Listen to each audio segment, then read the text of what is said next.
Aloha guys, pleasure to be checking in here on the ground floor. I want to make a few spontaneous expressions. This is an unscripted little discussion about the idea of living richly. And as you can see here, we have a series of floors, and we're going to the top here. I'm wanting to explain my point of view on little tricks you can use to make your life rich. And of course it starts off with having a good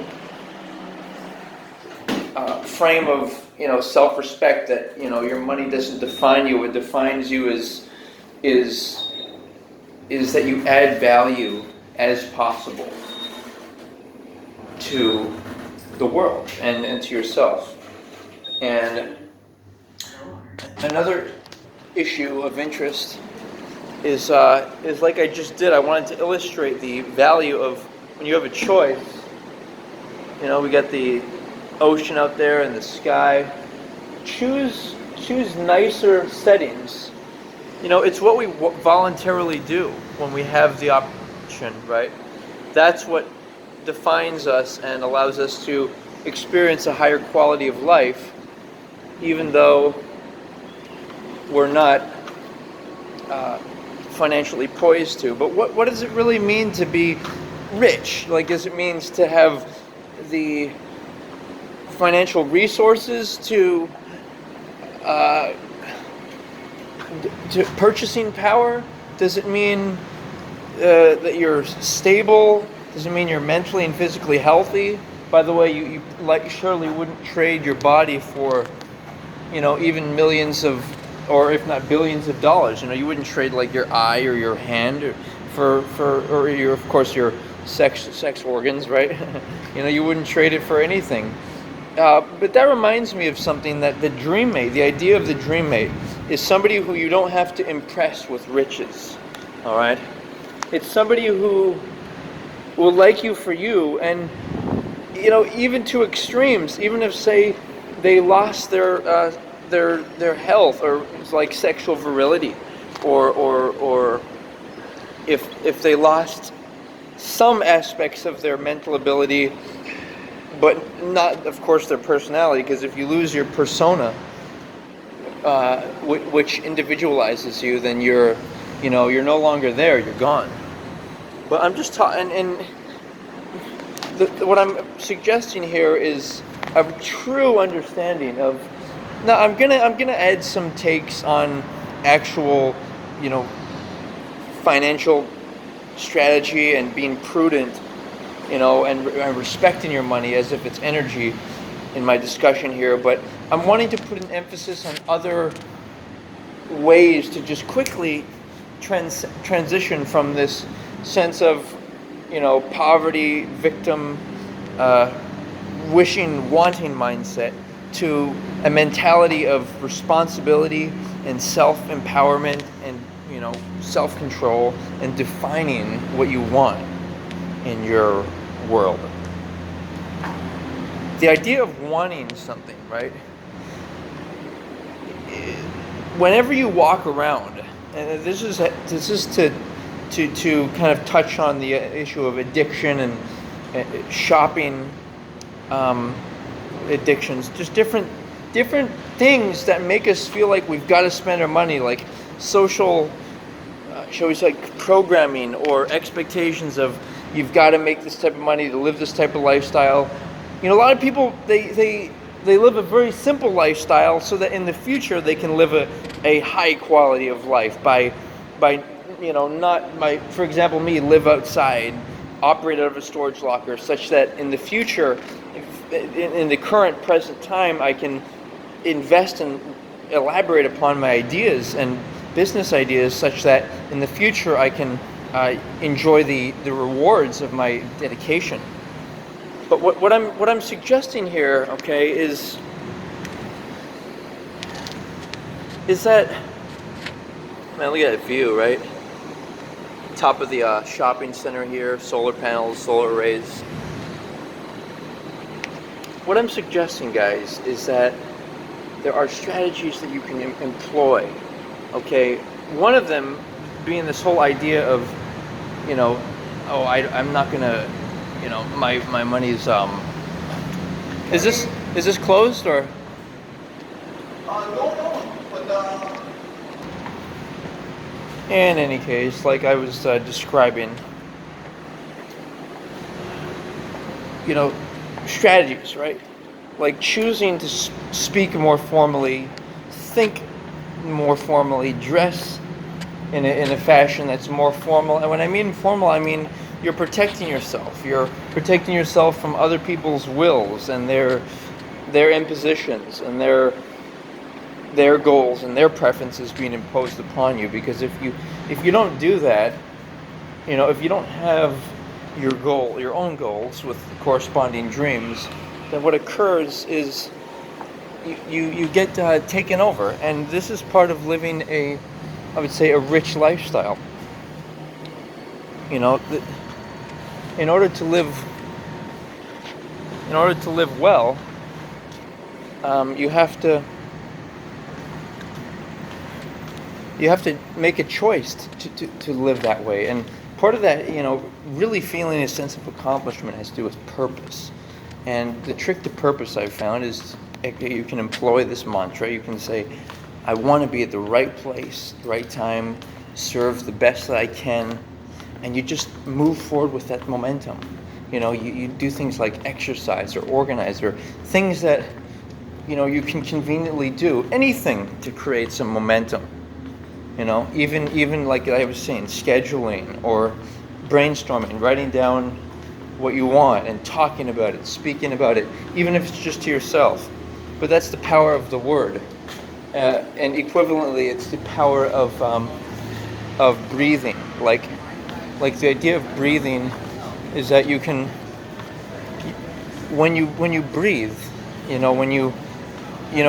there's no reason that you shouldn't breathe. Even when it seems like people are being mean or situations are difficult, it might seem like, you have to like stop breathing or be uncomfortable, or it's appropriate to be uncomfortable. But it's really not. It never is. And it's never to your benefit to feel badly and feel badly for other people, anything like that. Because all that does is it puts you in a position where you're not able to focus as much and not able to organize and contribute to as meaningfully and purposefully as you might so be inclined. Checking out the scenery here.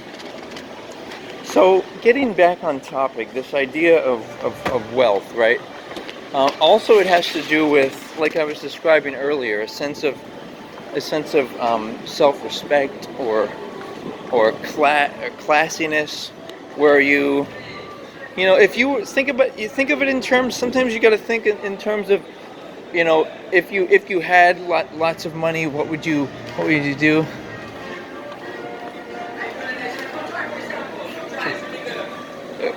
When you have a like, what do you call it?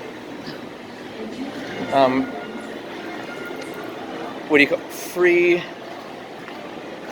What was I saying here? A little off track. The other thing is just simply focusing, not having distractions in your life. Sometimes people and money can interfere with, like, you've gone on vacations or buying all types of stuff, or even just using the fancy stuff, cars, anything, houses, whatever. All that stuff may take away from the time you need to engage in creative works and actually serve a purpose in the community.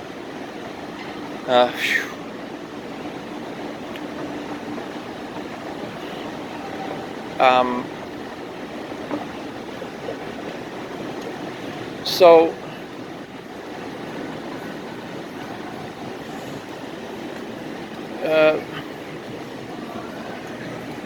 where was I? I was just trying to explain, this idea of having a sense of having, like, at least feeling like you're rich, and that has to do with, what would you do if you had $1 million, or actually attracting like that, like sane, sane in your head and your mind, saying like, I'm willing to work for this, make sacrifices to have a certain standard, a certain lifestyle, and some of it, like I was representing earlier, it's about not it's not just about like actually owning stuff and quote unquote being responsible for it. Sometimes, as we know, we can rent things, or even indirectly or vicariously enjoy experiences through viewing them. Through, if you can't afford to go to an event or a show, you can see it on camera these days. You can see it live on the internet. You can even take, say, a 4K high definition tour of a city like New York City. The things we can do this day and age, right? We can also enjoy, like I was saying, views and nice places. You can walk by fancy things and nice homes and such, and see them, and just appreciate them, and really being a fan of something. You don't have to, for example, own luxury items. You can just be like an enthusiast of them. You don't have to own anything. You can go to events and maybe pay $50 or whatever it is for an event. Maybe wear a shirt that promotes a product or service that you admire and respect. This is a transcendence from, ironically, thinking that you need money to do things. Like the idea of thinking that, I need money to learn stuff. You can expose yourself all sorts of ways to, like volunteering at different people's offices, or learn, just like, let's say you want to be in the movies. Well, become a fan of the movies. Be a great fan. And then that, or maybe you're interested in modeling. Like, be a great fan of it, and then you can get involved. Like, don't let this concept of money. Like, think about what's behind money, right? What's behind money, okay, is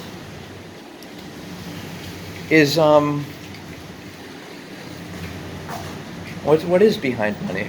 What's behind money is people. All right, people and their activities. And actually, check out the view here. We had a cool water fountain down there. Let's see if I can capture that.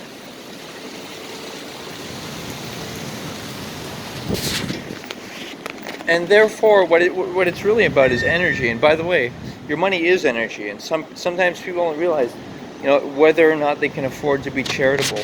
I think people are sometimes overly charitable. And you just have to, park your money in smart ways. You have to park your money in such a fashion that nobody can get access to it. Like, if you don't have money on you, then you can't give it away, or you can't have it taken from you, or anything to that effect. However, it is useful, I say, to carry somewhere between $50 or $100 on you in cash, because it allows you to provide a buffer in bad situations. Like, if somebody's angry and maybe wants to steal something or something, you can say, here's $20. I'm sorry that you're in a bad, your tough time in your life. You can use money to help improve situations. And what else? What else can you do with money? You never know. You might need money to catch a taxi if you need to rush to the hospital, or there can be various emergencies. Maybe you want to carry even more in cash on you, like $200. Whatever the case is,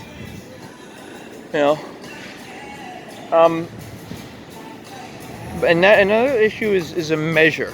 Sometimes you have to be realistic. Like, for example, I have this theory. Okay, my theory is that people shouldn't have children unless they have certain money, and I actually think the government should require, you have to have so much money if you're going to have per child that you plan to have. And then what happens if somebody has twins or triplets? Well, There are gray areas, but just in general, if somebody is planning to be pregnant, or whatever it is, I think they should have certain prerequisites. And sometimes natural selection in society um, refines this. The interesting with money is money can. In the past, it was about your actual physical and mental ability, but sometimes nowadays with money, with people who are spoiled or for whatever reason they have money, they can have children that are, or they can be like not the best of people, and whether it's because of their body or otherwise, and then they can have children who, they might whatever they might be on welfare or whatever, all that types of stuff. Um, the dark side of money is giving it away freely. I don't like that. I prefer that people, I prefer that people.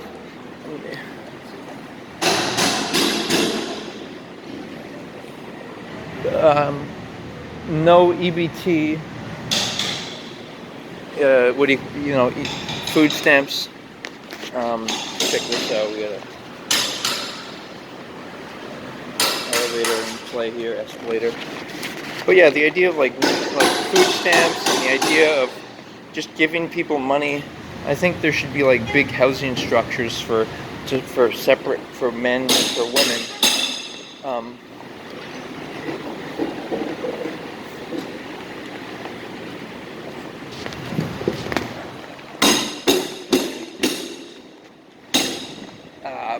But yeah, just the idea of giving people money, it's disempowering. Like, what type of culture do we want to exist in? By the way, here's the building you were seeing earlier in the background when I was up on the floor over this way. It's a nice building. And then there's this other thing about money where you're like, it's always like something's never enough. You got to realize the way the mind works. It wants more and more, and the way the mind works is whatever you look around and see, often you want to improve. If you see or hear stuff, you're gravitated towards it, or your attention goes to it, or you get familiar with it and you want to be around it more often. People, places, things, whatever. And this is something to be careful with, because if you have this idea, like when people talk about, like, on the internet, if you just generalize search of what money ways to money management or stuff like that, they'll come up with some ideas, but sometimes I don't feel like they come up with ideas that are actually like what to do right now if you only have $500 or $1,000, whatever. Me, I'm in a situation, my environment, I can live outside. Some people aren't in that situation, but you got to realize the bigger picture of things. Things take time, and they will improve. Things won't stay the same. Maybe they'll get worse, but there's this kind of philosophy I have that it's chaos, and it's just it's just the chaos of the world that we live in, and that's why we came into this reality. We came into it to experience the darkness so that we could further gravitate towards the light that we are, and just push to light up the darkness. So it's that's the whole idea of like experiencing yourself, unity consciousness, and stuff to that effect. That all considered, right? What else do we have going on here? I mean, I've thrown out a good series of like stuff to contemplate. I feel, but just to have a realization, like I was saying, if wherever, a lot of thing is placement. If you place yourself in a certain environment, or put yourself in near a store or near some people, you're going to want to end up impressing them, or catering to them.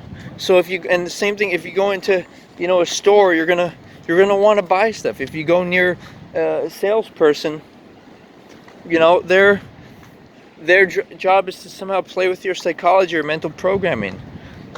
You might think commercials, watching them over, is of no consequence, because you don't want you won't want the product. But guess what? You become familiar with the product, and you may start to favor it or agree with it more. Like, for example, okay, let's just use an example. Let's say you always watching car commercials. Well, even if you know you're never going to buy a car, or never going to buy that car, or even maybe you're never going to buy any car, you're still, you're still, you're still gonna be like more in say approval of cars, or maybe you recommend it to somebody, or maybe you don't disapprove of it. Like, maybe it's a gas guzzler, bad for the environment. All that mental programming has subtle ways of affecting. The same thing goes with anything. I think there are exceptions though, like some rap music has suggestive lyrics, or drug related, the objectification of people, whatever, that type of thing. I don't think it will change like your moral status in that sense, like of good versus evil, but it will change subtle things, what you are exposing yourself to. Sometimes there's good stuff and stuff, like rap music can hype you up, so you got to weigh the odds, in that sense. Here we have a nice view. I want to try and capture the view here. There we go. Nice, get the ocean there, In any case, guys, thanks for considering my viewpoints. And to conclude, I didn't really touch on actually money, money itself. In order to build money, you got to switch wanting to spend it to wanting to save it, like wanting to buy better value, like eating cheaper, like just blending cold oatmeal or cold rice in smoothies with maybe a few fruits, whatever, sugar, whatever. There and other ways of gaining, consuming food. It's low cost alternatives, and cheap hobbies. I think clothing is a cheap hobby relative to spending all types on fancy, all much more costly hobbies. And it's also socially fun, It's so ultimately, end of the day, it's about it's fun to enjoy wealth, but do it selectively, and don't do it to try to make people afraid or intimidated or impressed by you and your wealth. Just reserve that for people who you truly like, and remember that your dream mate and your dream team and people, your spiritual family, they're not going to judge you for that. They may judge